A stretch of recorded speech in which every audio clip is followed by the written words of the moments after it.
구상형 1번 답변 드리겠습니다. 미래인재 양성을 위한 경기교육 기조인 자율, 균형, 미래 중 균형 측면에서 교사상을 제시하고 그것을 실천할 수 있는 교육 방안을 수업과 생활지도 측면에서 말씀드리겠습니다. 먼저 교사상입니다. 교사상은 존경하는 교사입니다. 균형에서 말하는 서로의 다름을 인정할 수 있는 교사는 존경하는 교사라고 생각합니다. 교사는 서로 다른 학생의 차이점과 장단점을 파악하여 장점을 살리고 단점을 보완할 수 있어야 합니다. 저의 교사상을 위한 교육 방안 수업에 대해서 말씀드리겠습니다. 저는 과정 중심 피드백을 실시하겠습니다. 결과만을 중시하는 평가가 아닌 가정의 변화를 평가하는 방법을 통해서 학생의 장점은 파악하고 학생의 단점은 피드백을 통해서 보완하도록 하겠습니다. 이로 인해 학생들은 자신의 장점을 알고 장점을 강화시키고 또한 단점을 보완하며 성장할 수 있을 것입니다. 다음으로는 생활지도 면에서 말씀드리겠습니다. 저는 1인 1 역할을 하겠습니다. 1인 1 역할은 각 학생의 장점을 살린 역할을 제공함으로써 교육 공동체의 소속감을 느낄 수 있습니다. 정리를 잘하는 학생은 정리하는 역할을 또는 불을 잘 끄는 학생은 체육 시간이나 교실 이동 시간에 불을 끄는 역할을 제공하겠습니다. 이로 인해 학생들은 자기 효능감이 발달하고 교육 공동체로서 함께 조화롭게 학급을 운영할 수 있기 때문입니다. 저는 이런 균형 있는 학습을 통해서 모든 학생이 성장할 수 있도록 공교육의 책임감을 갖고 노력하겠습니다. 이상입니다.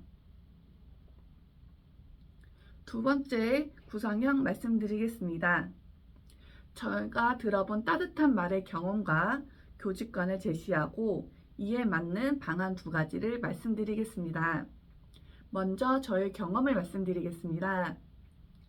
저는 말을 하지 못하는 학생을 만나서 AAS를 지도한 경험이 있습니다. AAS를 지도하는 목적은 특수학급에서 친구들과 함께 소통하고 저와 함께 더 발전된 의사소통을 하기 위해서 지도하였습니다.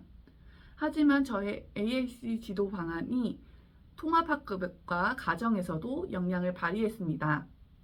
어느 날 통합교사 선생님께서 와서 AAC를 사용함으로써 아이에 대해서 더 깊이 이해할 수 있었다고 말해주었습니다. 저는 그 말을 듣고 저의 작은 노력들이 학생과 통합교사, 가정까지 변화시킨다는 것을 알게 됐습니다. 이를 통해서 저의 교직관은 작은 날갯짓이 온 세상을 바꾼다입니다. 이 교직관을 토대로 학생에게 지도할 수 있는 방안 두 가지를 말씀드리겠습니다. 첫 번째로는 보편적 학습 설계입니다. 교육의 목적은 학생의 성장을 위한 것입니다. 저는 보편적 학습 설계를 통해서 다양한 장애 영역과 장애 특성 또는 선호도를 갖고 있는 모든 학생들이 학급에서 성장할 수 있도록 지원하겠습니다. 다음으로는 보조공학을 실시하겠습니다. 학교 생활에서 어려운 점이 있다면 그것을 파악하고 학생에게 어떤 보조공학이 필요한지 확인하겠습니다. 학생은 보조공학을 사용함으로써 학교 생활의 어려움을 해결하고 또한 다른 친구들 또는 교사들, 동료 교사들과 함께 이 보조공학을 사용함으로써 학생은 더욱더 삶의 질이 높아질 거라 생각합니다. 저는 저의 교직관을 토대로 안주하지 않고 성장하는 교사가 되겠습니다. 이상입니다.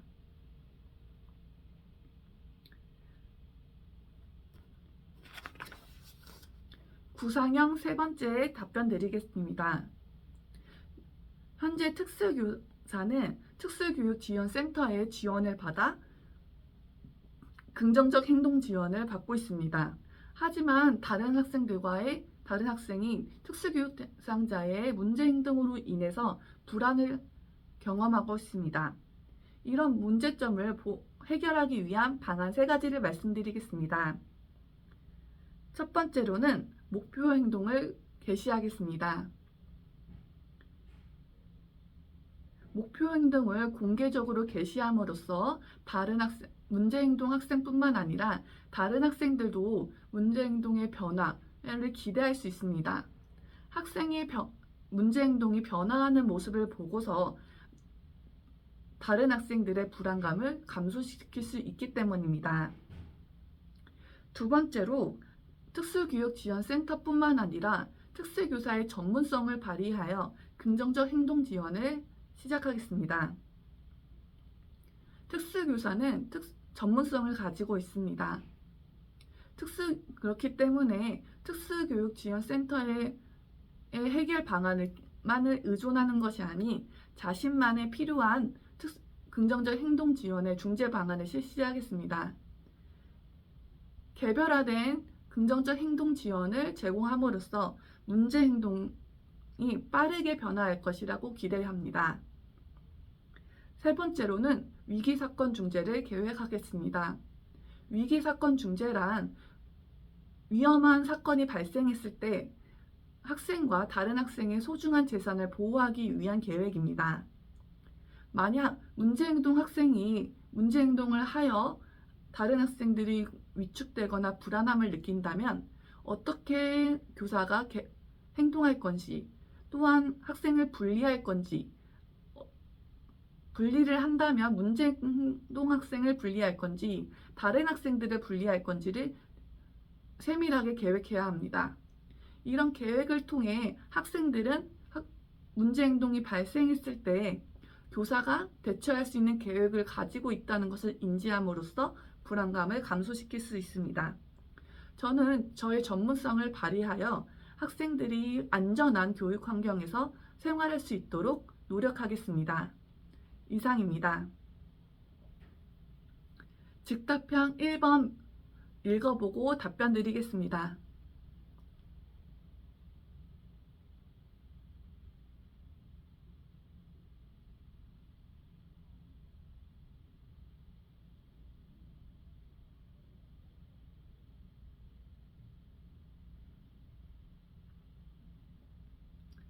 답변 드리겠습니다.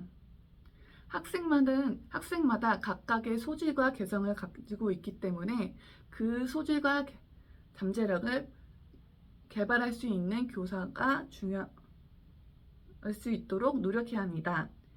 이를 위해서 교사가 갖춰야 할 자질 3가지를 말씀드리겠습니다. 첫 번째로는 인내입니다. 학생들마다 학습 속도가 다르고 또한 학습을 원하는 습관이 다르기 때문에 각각의 속도로 학습할 수 있도록 교사는 기다려줘야 합니다. 저는 인내를 가지고 학생들이 스스로 성장할 수 있는 기회를 제공하고 또한 학생들이 각각의 속도로 성장할 수 있도록 기다리겠습니다. 두 번째로는 관찰력입니다.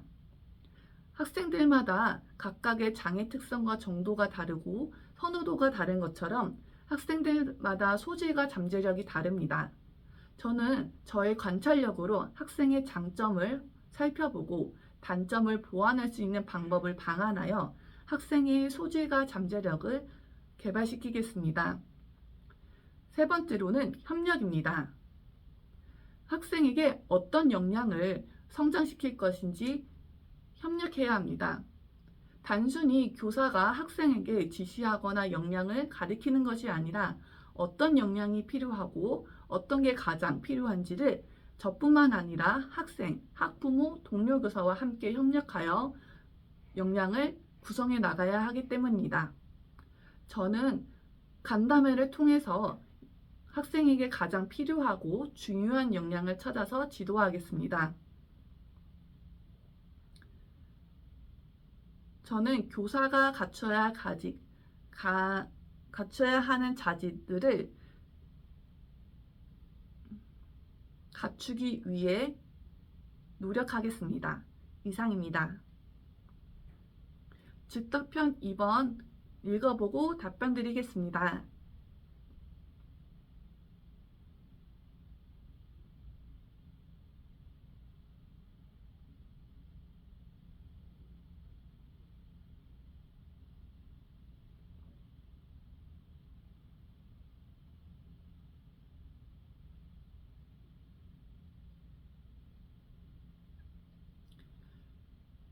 제가 교육 실습을 할 때 여러 동료 실습 교사들과 함께 남아 교재 교구를 만든 경험이 가장 기억이 남습니다.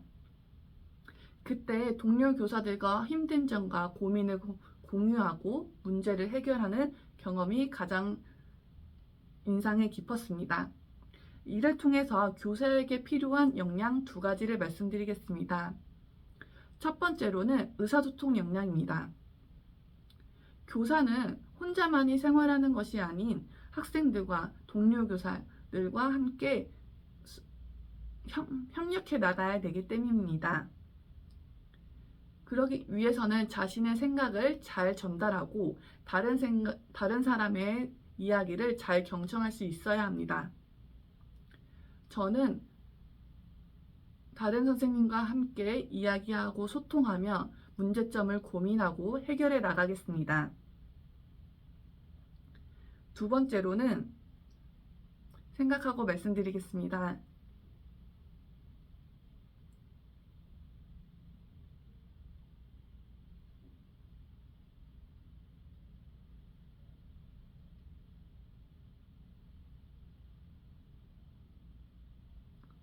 두 번째로는 상담 역량입니다. 교사는 전문적인 전문성을 갖고 있는 전문직으로서 학생의 어려운 점, 학부모의 어려운 점, 또 동료 교사의 고민들을 들어줘야 합니다.